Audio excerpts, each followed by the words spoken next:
bonsoir à tous. Merci beaucoup d'être venus à cette présentation. Donc, je vais vous parler du déploiement d'OpenStack avec les outils Kyobe et Kola. Et vraiment, je suis très content d'être à ce meet-up parce que je suis revenu à Rennes il y a un peu plus de 3 ans maintenant et voilà, c'est le premier depuis que je suis revenu. Donc, ça fait au moins 3 ans. Euh, donc d'abord, je vais me présenter et puis après, voilà, parler de Kola, de Kyobe, peut-être une démo si on a le temps, c'est une démo enregistrée, et puis parler un peu de la communauté. Donc d'abord, qui suis-je? Bon, je m'appelle Pierre Rito. Je travaille à Stack HPC depuis 2018, donc ça fait 4 ans maintenant. Stack HPC, c'est une entreprise de conseil dans le domaine du HPC. Pour ceux qui ne connaissent pas, HPC, c'est High Performance Computing. C'est le calcul à haute performance et le domaine du cloud. Et c'est une entreprise qui est basée à Bristol, mais on a du monde donc en Angleterre, pas juste à Bristol. On a des gens en Pologne et moi, le seul représentant en France. Avant ça, j'ai fait un doctorat juste à côté, Rennes 1, au labo de l'IRISA, pour ceux qui connaissent. Et après, j'ai été ingénieur à l'université de Chicago. Donc, je travaille dans un milieu anglo-saxon depuis 2012. Vous m'excusez si à un moment je trouve pas trop mes mots. C'est peut-être la première présentation que je fais en français depuis 4-5 ans. Euh, donc, et en plus, les slides sont en anglais. Je suis opérateur OpenStack depuis 2013. Avant, je travaillais déjà dans le domaine du cloud computing, mais avec des implémentations différentes dont vous avez probablement jamais entendu parler parce que c'était assez niche dans le domaine académique. Je contribue à OpenStack depuis 2016 et dans OpenStack, je suis co-reviewer dans 3 projets. Blazar, qui est le système de réservation de OpenStack. CloudKitty, qui est le système de rating, donc ce qui permet de faire des factures, des choses comme ça, enfin récupérer l'usage pour ensuite en faire des factures. Et Kyobe, dont je vais parler ce soir pour le déploiement. Et pour Blazar, je suis PTL, donc PTL ça veut dire Project Team Lead, donc, le leader du projet depuis 2018. Et donc c'est pour ça que je suis venu avec plein de petits stickers de la mascotte du projet, les petites souris. Donc j'en ai plein. Si vous en voulez, pour mettre sur vos portables ou je sais pas quoi, servez-vous. J'ai aussi quelques stickers d'autres choses, mais pas beaucoup. Si vous voulez garder contact, je suis sur Mastodon depuis ce week-end. Donc perito@fostodon.org. Je suis encore sur Twitter pour l'instant tant que ça tient, mais ça va peut-être tomber en panne, on ne sait pas. Et sur IRC, comme tout le monde qui est impliqué dans la communauté OpenStack, toujours Perito, donc c'est facile de me trouver. Et donc, ce soir, je vais parler de Kola et de Kyobe. Donc d'abord, on va commencer par Kola. Qu'est-ce que c'est Kola? Kola, c'est un projet qui a pour mission de faire des conteneurs. Des conteneurs faits pour tourner en production. C'est pas un outil pour développeurs, c'est pas DevStack. Et des outils de déploiement associés à ces conteneurs. Tout ça pour déployer et gérer des déploiements de OpenStack. Donc, un peu de contexte. Colas a été créé durant la release de Kilo. Donc, Arnaud disait, on est rendu à la 26e avec Z. Kilo, c'est le K, c'est vers le milieu de l'alphabet. Je crois que c'est sorti en 2015. Donc, les premiers commits de Colas, c'est en fin 2014, enfin, la deuxième moitié de 2014. Et ensuite, ça rejoint ce qui s'appelait le Big Tent à l'époque. Qui n'existe plus maintenant, mais c'était les projets associés à OpenStack, juste dans la release d'après, dans Liberty. Il y a pas mal de contributeurs et d'utilisateurs, des gens de petites boîtes, d'universités, des grosses boîtes aussi, c'est assez varié. Beaucoup de gens en Europe, des gens aussi en Asie et en Amérique, mais il y a vraiment pas mal de contributeurs d'Europe. Ce qui est sympa, parce que pour nous, ça veut dire qu'ils sont disponibles dans les mêmes heures que nous. Donc, Kola, est composé de deux principales parties. Il y a le projet Cola en tant que projet OpenStack au sens écosystème, équipe. Et ensuite, ce projet, il fait ce qu'ils appellent des délivrables, donc des logiciels qui ont leur dépôt kit. Et donc, il y en a un qui s'appelle Cola aussi, comme le projet. Et donc, ça, c'est le système qui est fait pour créer ces images de conteneurs. Et ensuite, il y en a un autre qui s'appelle Cola Ansible. Et donc, c'est un outil de déploiement basé sur Puppet, sur Ansible, pour déployer ces images Cola. Donc, Cola, c'est un outil de build de conteneurs, enfin d'image de conteneurs. Ça supporte différentes distributions, Debian, Ubuntu, CentOS. À un moment, il y a eu Red Hat, mais je crois que c'est plus supporté. Il y a eu OpenSUSE, il y a eu OpenLR, des choses comme ça. Ça des choses qui vont, qui viennent, mais Debian, Ubuntu et CentOS, enfin maintenant c'est en train de devenir Wookie. C'est vraiment le cœur, les trois les plus supportés. Ça supporte aussi différentes architectures. Donc la principale x86-64, mais il y a aussi du support pour ARM. C'est un système de build qui peut être personnalisé de façon assez étendue. Donc il y a un système de plugins pour rajouter des plugins dans les builds. Il y a un moyen de complètement personnaliser les dépôts de paquets qu'on veut utiliser. Et on peut aussi injecter des commandes particulières dans les Dockerfiles. Donc il y a des points d'entrée, en fait, des templates dans les fichiers Docker. Je n'ai pas dit, c'est basé sur Docker, donc c'est une collection de fichiers Dockerfile, en fait, donc voilà. Et il y a plein de points d'entrée où, si par exemple, tel Dockerfile télécharge un tarball par exemple de GitHub d'une version spécifique et puis vous dans votre infra vous voulez une version plus récente, il n'y a pas besoin de faire un fork complet du projet et puis de changer juste la version. On peut avoir un fichier de modification externe à Cola où on dit juste voilà, c'est ce petit bloc-là, je le remplace par cet autre bloc-là, et dans le bloc, il y a juste le numéro de version ou l'URL où on peut télécharger le tarball, par exemple. C'est juste un exemple, on peut faire d'autres choses. Le projet, il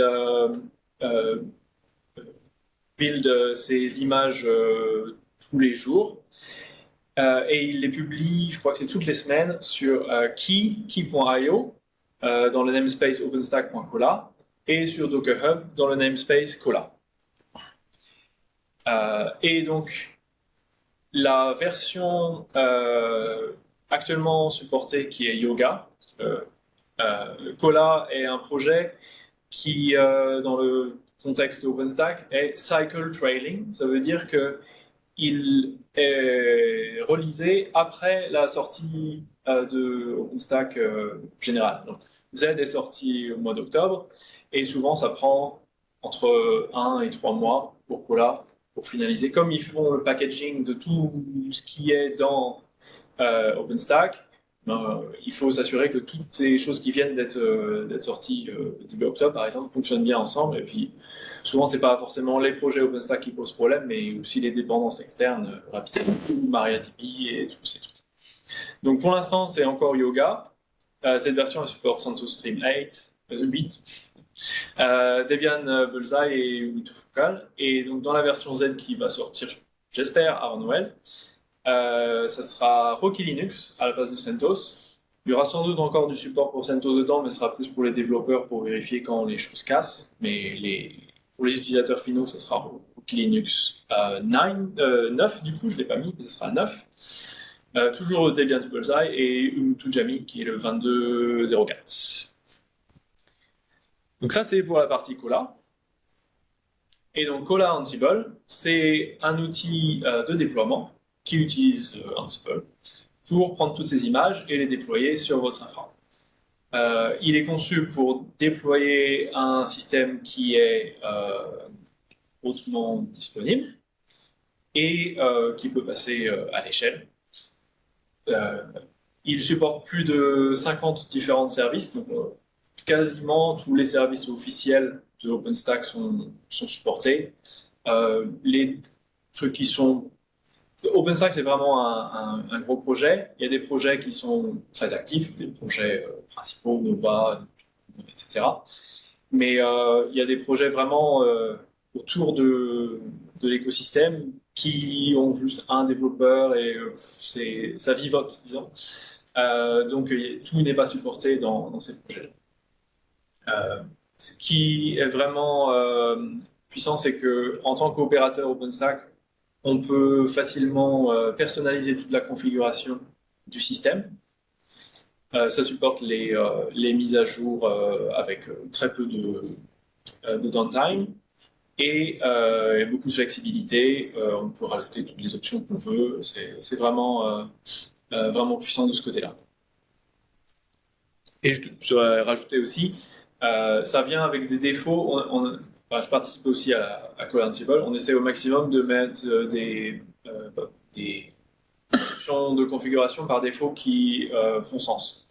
Donc des fois, le défaut dans OpenStack va pas être le plus adapté. Par exemple, ça va pas passer à l'échelle. On met des trucs qui vont mieux fonctionner de ce côté-là.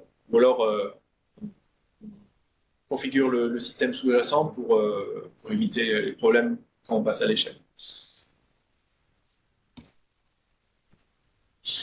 Donc, la façon dont c'est déployé, ça c'est l'infrastructure vue de très haut. Donc, il y a toutes les API de tous les différents services OpenStack déployés sur différents serveurs. Elles sont derrière Edge Proxy, qui fait le load balancing, Keepolity qui maintient les IP virtuelles pour accéder à ces API. Et bien sûr, il y a les API, elles font pas vraiment le travail, elles reçoivent plus les requêtes et ensuite elles les envoient à différents autres composants. Donc il y a plein de services de travail qui sont déployés, des workers, des agents, c'est un peu la même chose, mais dans différents systèmes, ils les appellent, dans différents projets, ils les appellent de façon différente. Donc, tout ça, ça va être tous les projets OpenStack déployés de cette façon-là. Et puis derrière ces projets-là, ils vont utiliser des services dont ils dépendent. RabbitMQ pour tout ce qui est envoi de messages. Et donc, RabbitMQ est utilisé pour faire du RPC et des exécutions à distance de fonctions.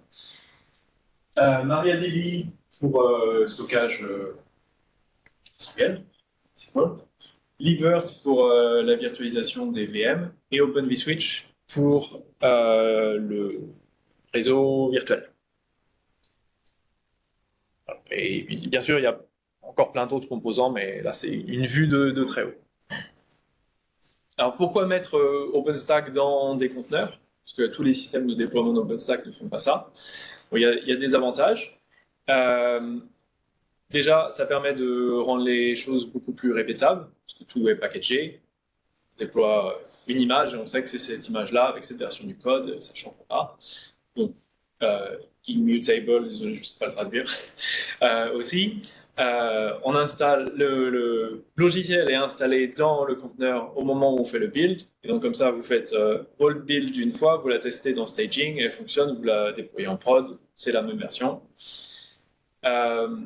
Ça peut aider à passer à l'échelle aussi, parce qu'on peut avoir tout dans les images de conteneurs, stocké dans des registries, et après tous les nœuds qui téléchargent ces images-là, plutôt que d'installer des centaines de paquets à chaque fois sur chaque nœud. Ça rajoute de l'isolation, qui peut être intéressant, donc surtout l'isolation du système de fichiers. Il y a aussi isolation des process, mais c'est vraiment le système de fichiers. Je pense que c'est le plus important parce que OpenStack, chaque projet OpenStack a une énorme liste de dépendances Python.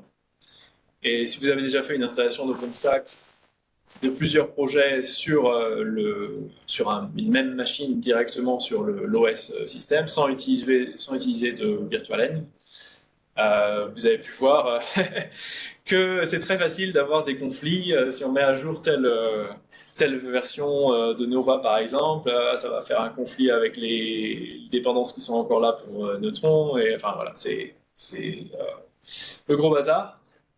Donc les conteneurs, ça résout ce problème.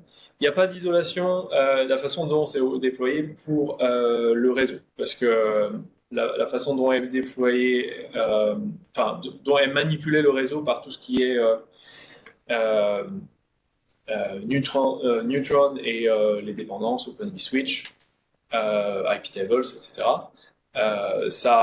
Si on utilisait le réseau virtuel de Docker, ça interférerait avec tout ce que OpenStack fait pour gérer le réseau.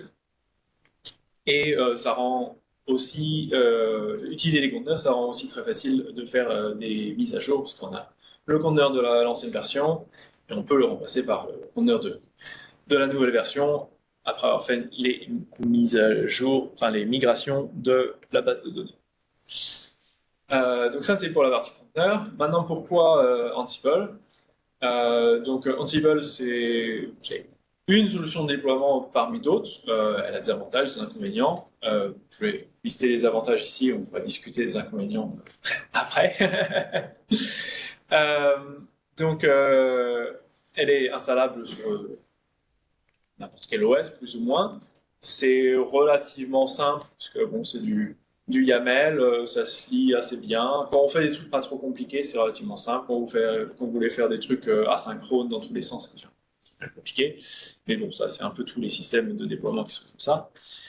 L'avantage, c'est que c'est assez prédictif, predictable, hein, au sens où ça va aller dans l'ordre, à part quand vous faites un peu des handlers un peu partout, mais c'est beaucoup plus prédictif que Puppet, par exemple.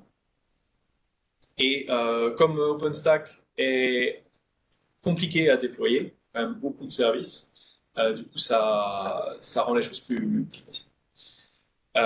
OpenStack, c'est pas cloud native, ça date d'avant de tout ce qui est cloud native, donc Ansible est très bien adapté à ça.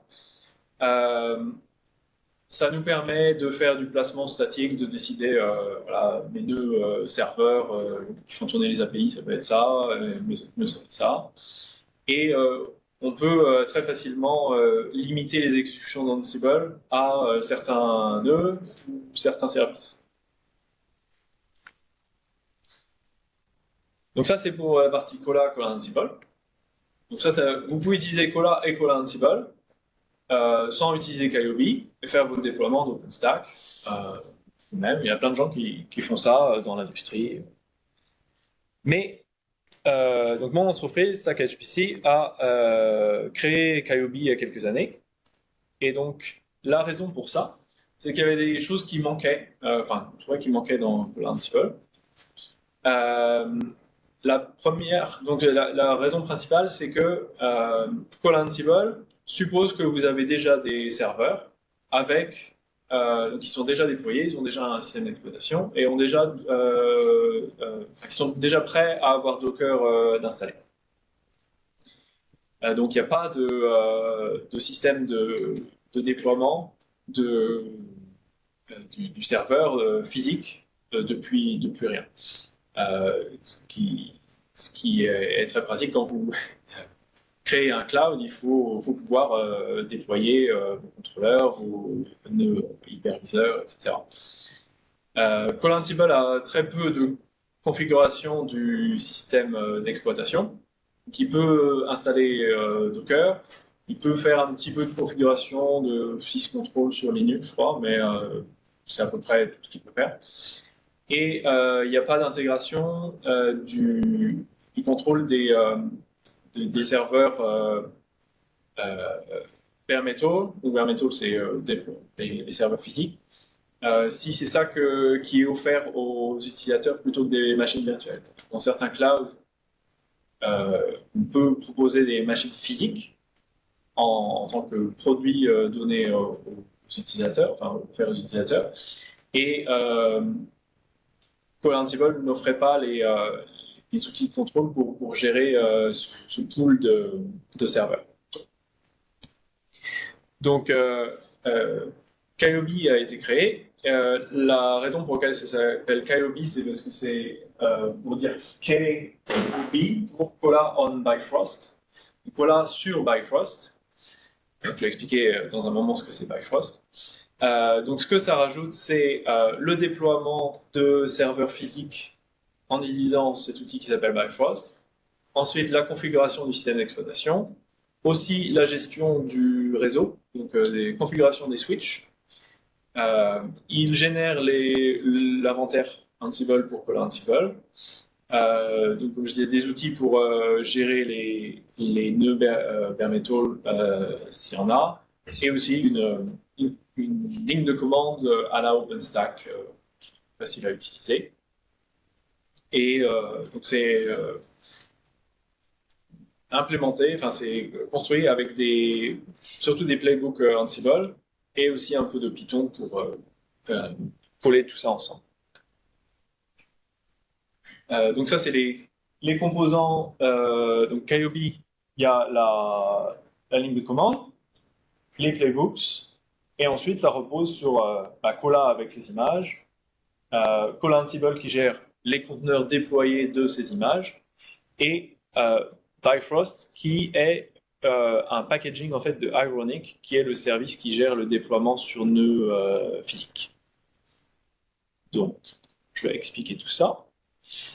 Donc la façon dont ça fonctionne, c'est qu'on part d'une machine, ça peut être une VM ou un nœud physique avec un OS installé, CentOS, Ubuntu.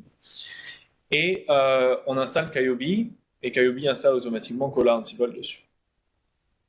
Ensuite, on peut se servir de Kyobe pour configurer les switches. Donc ça, le cas d'utilisation, c'est vous avez 2, 3, 10 racks qui arrivent dans votre entreprise et vous voulez installer OpenStack dessus, il faut bien commencer par configurer les switches. Donc, il suffit d'un nœud de Bootstrap qui est ce Ansible Control Host. Et ensuite, on peut configurer toutes les switches. Bien sûr, il faut fournir la config pour.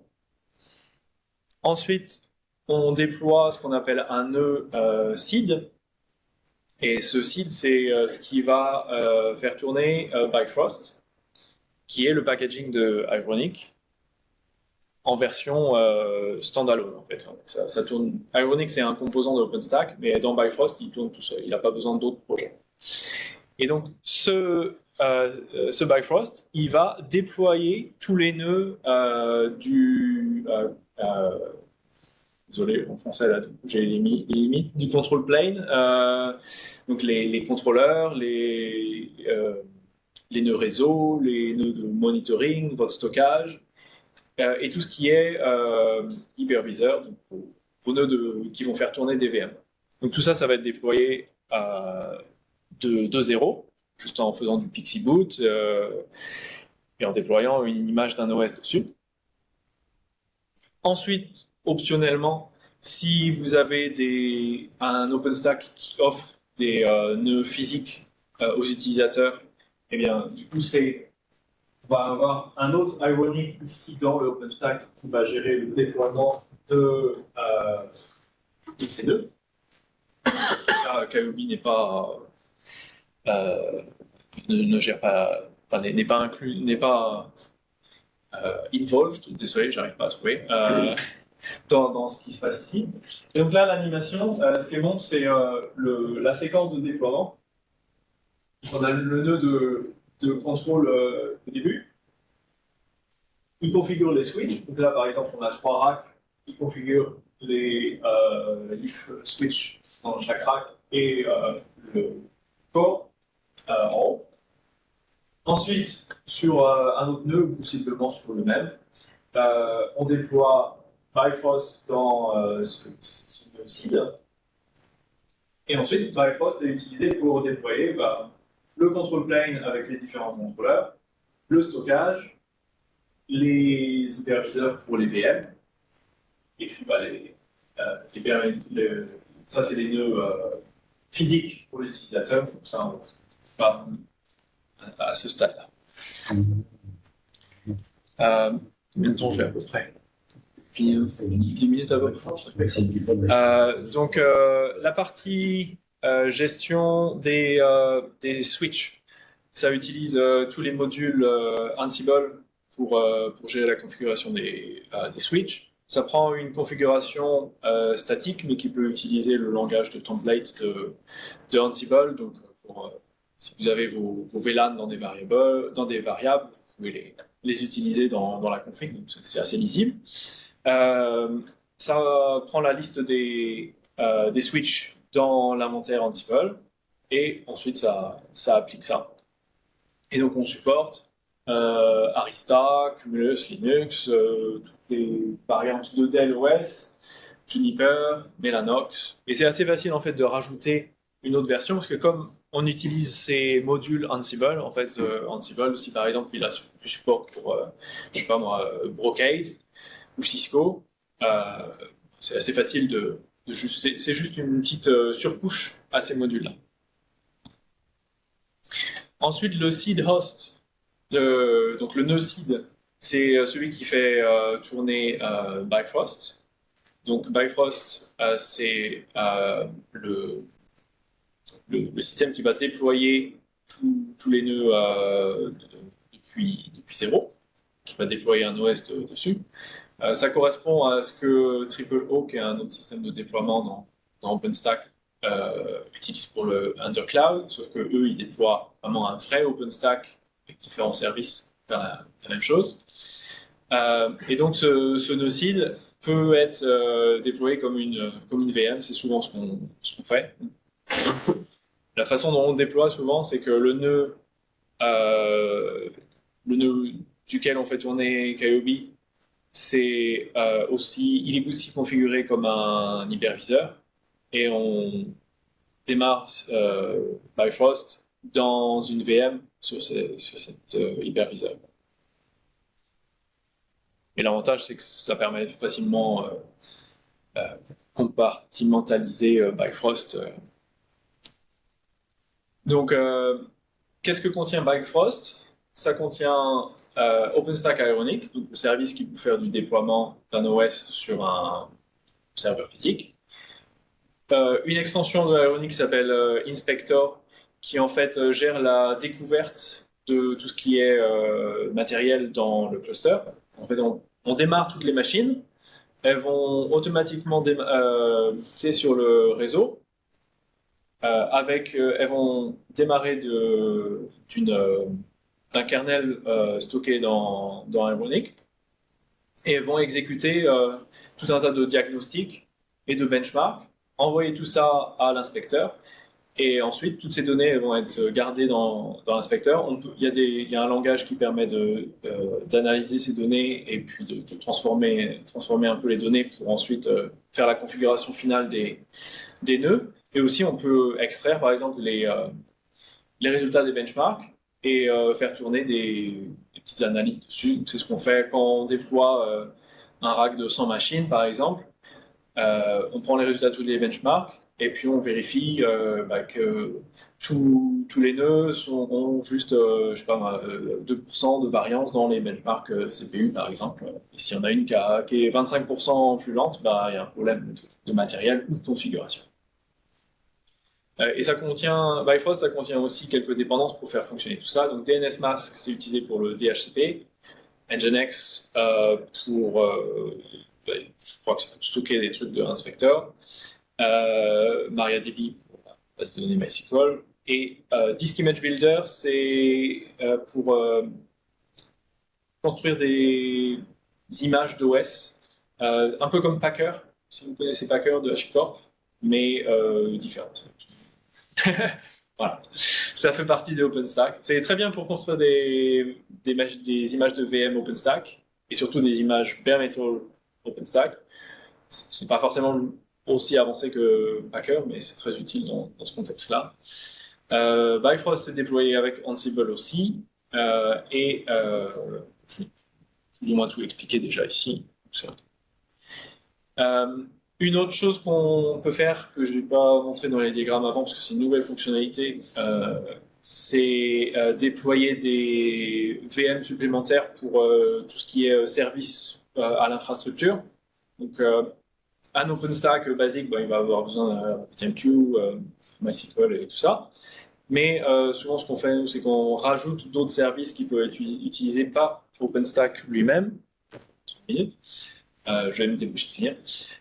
Donc souvent, on déploie Pulp pour avoir un miroir de paquets local et à s'en servir comme pour garder nos conteneurs. Voilà.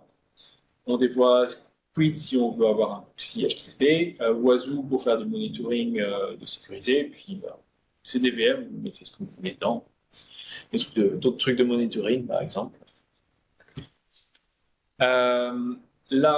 OKOB gère la configuration de tous les nœuds. Donc, une fois qu'un nœud est déployé avec CentOS ou Ubuntu, ça va rajouter pas mal de configurations dessus, configurer les utilisateurs, les repos pour les paquets, le réseau, firewall, NTP, configurer le disque, rajouter de software RAID, de l'encryption, tout ça, tout ça. Donc ça, c'est des exemples. Configurer, donc ça, c'est faire le déploiement du control plane, Ruby over Cloud Fusion. Ça va appeler Bifrost, qui va installer le système d'exploitation sur les nœuds qui ont été choisis pour faire partie du control plane. Ensuite, on fait un host configure. Par exemple, ici, là, on fait une limite configure. Ça veut dire je veux configurer le système d'exploitation, mais seulement sur mes hyperviseurs. Déployer un service, par exemple, déployer Harmonic, Ruby Cloud Service Deploy. Ensuite, je limite avec un tag, Harmonic, si ça pourrait être juste Keystone, etc. Faire une upgrade, Ruby Cloud Service Upgrade. Donc, ces commandes-là, ça fait appel à Collar Ansible. C'est juste un wrapper autour de Collar Ansible. Et on a aussi gestion de la configuration. On peut sauvegarder la configuration Collar qui a été déployée sur les nœuds, en générer une nouvelle, pour faire des diffs entre les deux, des choses comme ça. Et la configuration de KOB, elle est gardée dans Git. Donc on a un repo qui est un repo officiel OpenStack que, en tant qu'opérateur, on va cloner et ensuite on va mettre notre configuration dedans. Donc c'est du YAML tout simple. Il y a des exemples sur GitHub pour voir à quoi ça ressemble. Je ne sais pas si j'ai le temps pour une démo. Ça va prendre juste 2 minutes parce que c'est une démo accélérée. Hop. Alors, on va mettre ça plus gros. Toc. Alors, est-ce que c'est assez gros? Est-ce qu'on voit? Encore plus gros? Ça. Bon, c'est très accéléré, je vais sans doute devoir revenir un peu en arrière. Voilà. J'ai fait un peu trop gros. Là, c'est mieux comme ça. Voilà, c'est pas trop mal. Donc ça, c'est juste l'installation de KOB. Là, ensuite, on clone des rôles, des choses comme ça. Et ensuite, on configure ici l'hyperviseur qui va faire tourner le SID. Donc, il y a toute une partie avec exécution des rôles, ça configure le réseau, etc., libvirt. Et ensuite, hop, plus loin, c'est plus loin, par là, ça va déployer une VM. Donc là, vous voyez, créer des volumes pour la VM, lancer la VM, et dans cette VM, on va installer Bifrost. Donc ensuite, ça refait la même chose pour la VM.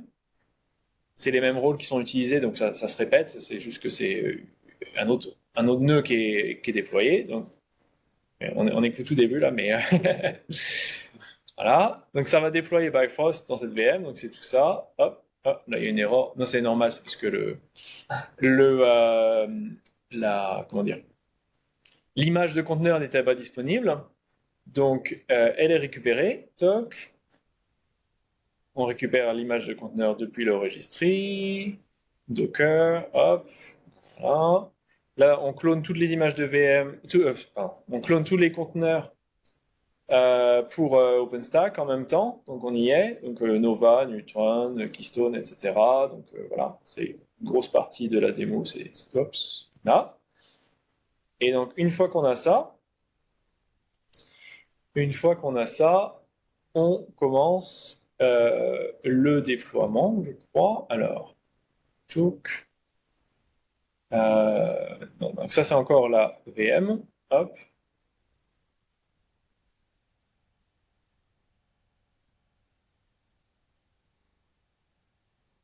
Ça, c'est encore la configuration de la VM.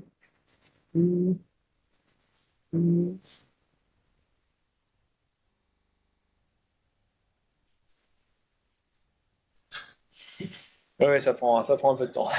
Combien de temps ça met justement? Bah, là, cette démo-là, c'est un truc qui tourne sur une seule. Je crois que j'ai loupé. J'aurais dû mettre.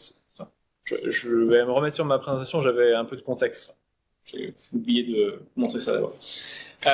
Donc ça, à l'origine, c'est un workshop qu'on a donné il y a quelques années à un Summit OpenStack. Ça s'appelle A Universe from Nothing. Vous pouvez le trouver sur GitHub. Et on peut le faire tourner soi-même dans une VM. Il suffit d'avoir quelque chose comme 32 Go de RAM et 80 Go de disque ou quelque chose comme ça. Et la façon dont ça fonctionne, c'est que, et ça peut tourner dans une VM ou dans un nœud physique. Juste, je vous conseillerais pas de faire tourner ça sur votre laptop perso parce que ça va faire changer plein de trucs, installer Libvirt. Voilà.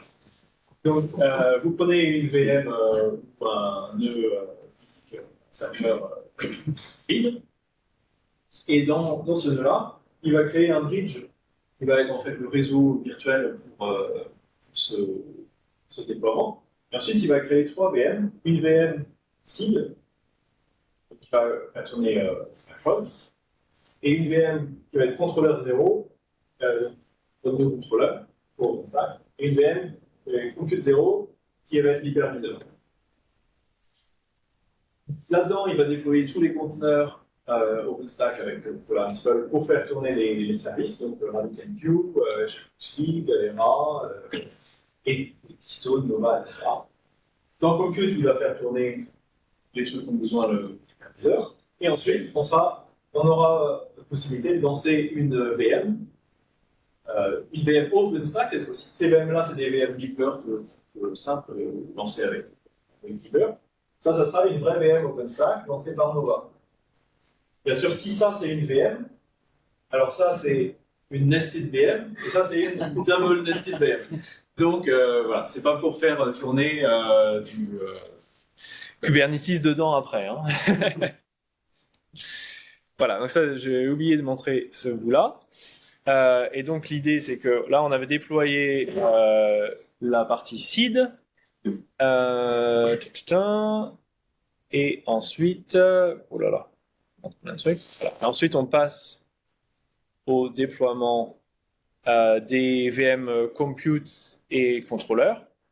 Donc ça tourne pendant un petit moment et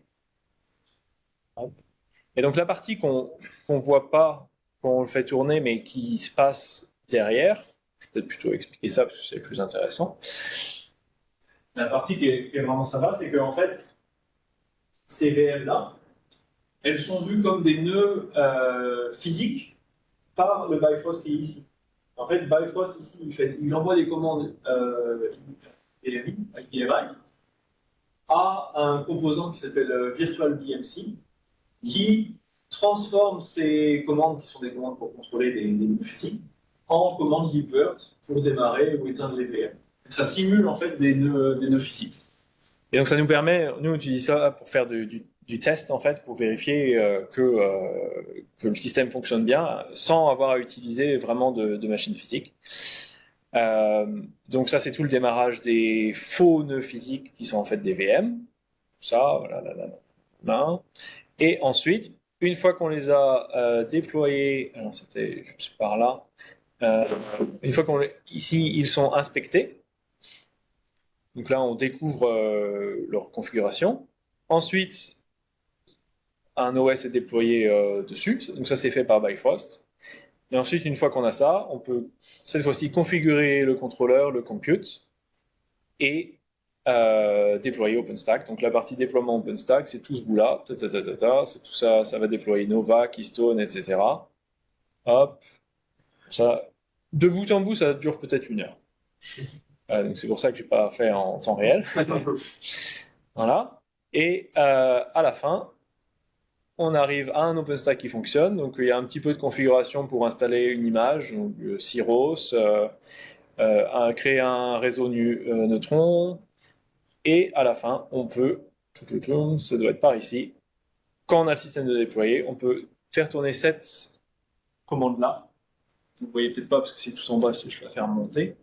Là. Pour créer une instance de Syros dans mon OpenStack. Et donc ça va faire tourner la VM qui était dans... Ça va lancer cette VM là dès le moment. Et donc tout ça, vous pouvez le faire tourner juste dans un serveur ou dans une VM. Juste un mot sur la communauté et je finis. Donc, si vous voulez découvrir comment KOB fonctionne, il y a des docs qui sont sur le site OpenStack. Il y a une façon de le déployer automatiquement. Donc là, c'est le déploiement Universal Nothing. C'est un déploiement assez compliqué où il y a seed, compute, contrôleur. Et on peut rajouter aussi d'autres contrôleurs, d'autres shell, on peut rajouter du Ceph si on veut. Dans la version automatisée, là, c'est beaucoup plus simple. C'est une VM ou un serveur physique avec tous les conteneurs Cola directement lancés dessus. La démo que j'ai montrée là, elle est dispo sur Askinema, sur le compte d'un collègue, et on est dispo sur IRC. Et voilà, j'ai fini. Ça, désolé. Merci à mon collègue Marc Godard qui a fait cette présentation à l'origine. Tu peux modifier. Et voilà. Est-ce que vous avez des questions?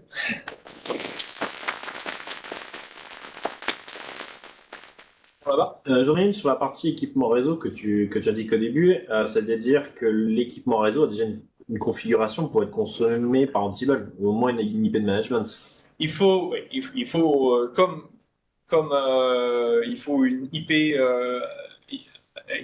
enfin une IP sur ton BMC pour tes serveurs physiques et un compte, pouvoir les contrôler.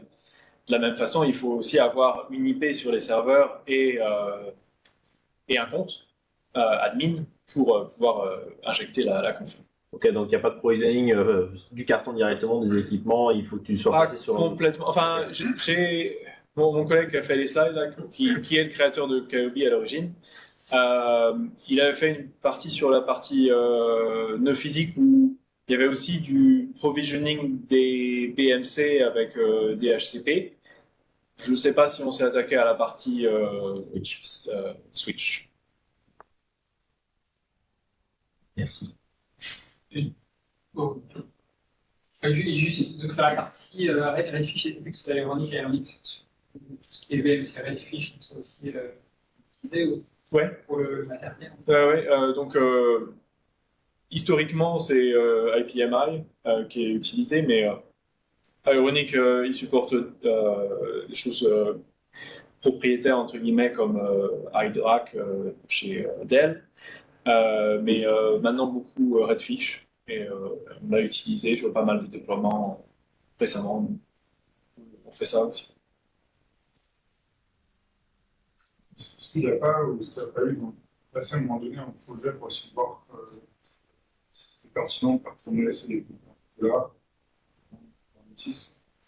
Je crois qu'il y a eu, Cola Kubernetes, mais ça n'a pas continué.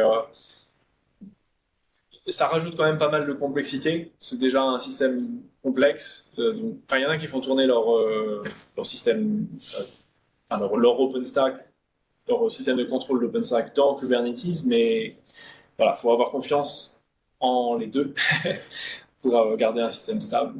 On préfère garder les choses simples. Je le fais pour du perso, en fait. J'utilise des images Cola que je déploie dans des clusters Kubernetes. Oui. Et tu fais toi même upstream dans OpenStack, il n'y a plus trop de choses là-dessus pour... Il y a des systèmes de déploiement d'OpenStack sur Kubernetes, mais je ne crois pas qu'elles utilisent les... Je crois pas qu'ils utilisent les images. Voilà, ils utilisent d'autres images. Toi, tu utilises quoi? Moi, j'utilise des images Cola. Parce que Tu fais toi-même, en fait, tu les déploies toi-même en Kubernetes. Exactement. J'ai reconstruit les manifestes Kubernetes là. moi-même. Par contre, je me base sur des images voilà, que j'ai forquées aussi, parce que j'avais besoin de rajouter des choses dedans. Mais c'est la même. J'aimais bien les images Cola parce qu'elles sont. Tu arrives assez vite à quelque chose de très fonctionnel. En fait. C'est propre. C'est assez propre. Il y a un autre projet d'OpenStack qui s'appelle OpenStack Loki, qui permet de faire aussi des images, des conteneurs qui sont sans doute utilisables sur Kubernetes aussi. Mais de mémoire, c'était beaucoup moins customisable que Cola. Je n'ai pas trop creusé cette partie-là, je ne sais pas si d'autres communautés l'utilisent.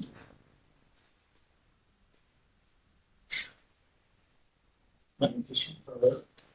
Il y a un autre projet dans OpenStack pour le déploiement d'utilisation Ansible, qui est OpenStack Ansible, et puisqu'il y a aussi des conteneurs dedans, mais pas trop de rapport parce que c'est des conteneurs indexés. La question c'est, est-ce que ta connaissance, je ne sais pas la discussion à un milieu, mais je ne sais pas si ça a dit quelque chose, essayer de faire converger, notamment, donc, pas vraiment la partie conteneur, parce que Oui, la partie Ansible. Ansible et OpenStack. Il y a peut-être 2 ans un effort de créer un espèce de SIG Special Interest Group autour de Ansible, incluant ces 2 projets, mais à ma connaissance, ça n'a pas donné grand-chose.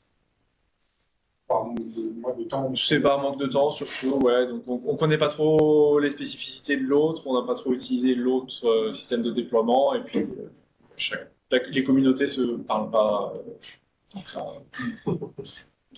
Ce qui arrive assez souvent, c'est qu'il y a de la dissémination de correction de config entre les systèmes de déploiement. Donc, des fois, dans Ansible, on voit un truc qui marche pas bien, on change une configuration, puis ça va arriver dans Stack Ansible, ou Charms, et inversement, on prend des trucs des autres systèmes.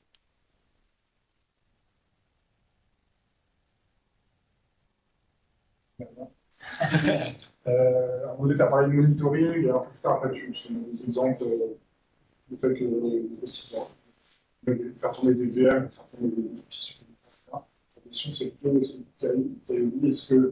où est-ce que s'arrête le scope de KLB? Donc, j'ai compris avec KLB, essentiellement via l'IP, la gestion du bar métal, un potentiel qui ne va pas. Mais par exemple, justement, la question typique du monitoring du cloud, monitorer tous les compute nodes, les films de rentrer par comme ça.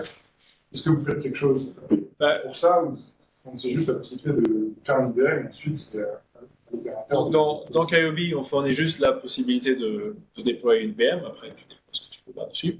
Mais pour le monitoring, on n'a pas besoin de rajouter quoi que ce soit parce que je n'ai pas mentionné, c'est que dans Cola Ansible, il y a aussi Prometheus et tout un système de centralisation des logs qui est déployable aussi avec Elasticsearch. Donc en fait, juste en ajoutant 2 flags dans la config Cola Ansible, tu as un Prometheus avec Grafana. Il est déployé sur où tu veux. Donc ça peut être sur tes nœuds de contrôleur ou des nœuds dédiés monitoring. Tu choisis. Qui ont aussi été déployés par KOB, ouais, par exemple.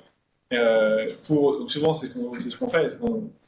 Un déploiement typique, on pourrait avoir 3 nœuds contrôleurs, peut-être des nœuds dédiés pour le réseau, des fois pas, des nœuds dédiés pour le monitoring, parce que souvent il faut pas mal de stockage pour garder tous les logs et tout ça, et après les nœuds hyperviseurs. Et donc tu peux avoir par exemple 3 nœuds monitoring qui font tourner 3 instances, enfin un Elasticsearch déployé sur 3 instances, et Prometheus avec Grafana et Kibana.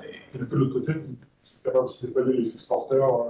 Oui, voilà, pareil, Cola Ansible, il déploie les exporteurs sur tous les nœuds, tous les nœuds du control plane, tous les nœuds compute. Il déploie Node Exporter, Libvirt Exporter. Il y a des exporteurs pour pas mal des composants, RabbitMQ, HFOxy, MariaDB. OpenStack Exporter aussi, tu sais. OpenStack Exporter aussi, on l'utilise beaucoup, ouais. C'est quoi la taille des plus grosses infras que vous avez déployées avec ce système-là? Avec KOB ça dépend si on parle juste hyperviseur ou nœud bare metal aussi. En nœud bare metal, je pense que ça doit être dans le millier de nœuds. En purement hyperviseur, je sais pas. Moi, les infras sur lesquelles j'ai travaillé, c'est environ 200. Pas énorme, mais je sais, je crois que j'ai des collègues qui ont travaillé sur plus, mais c'est avec des clients, donc pas trop parler.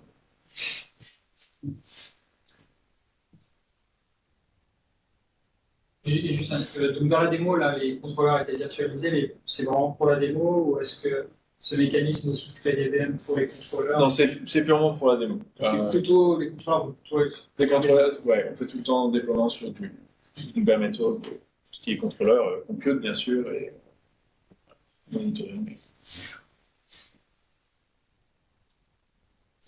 C'est possible, c'est qu'il y a eu sur un cloud qui est déjà déployé par Ansible.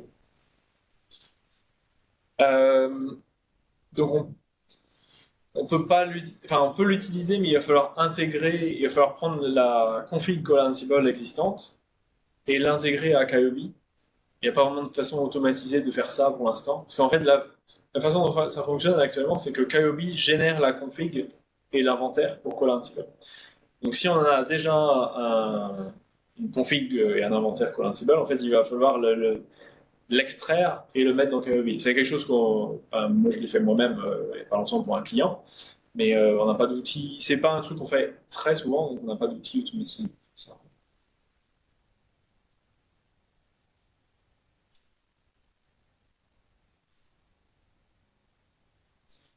Merci beaucoup. C'est bien.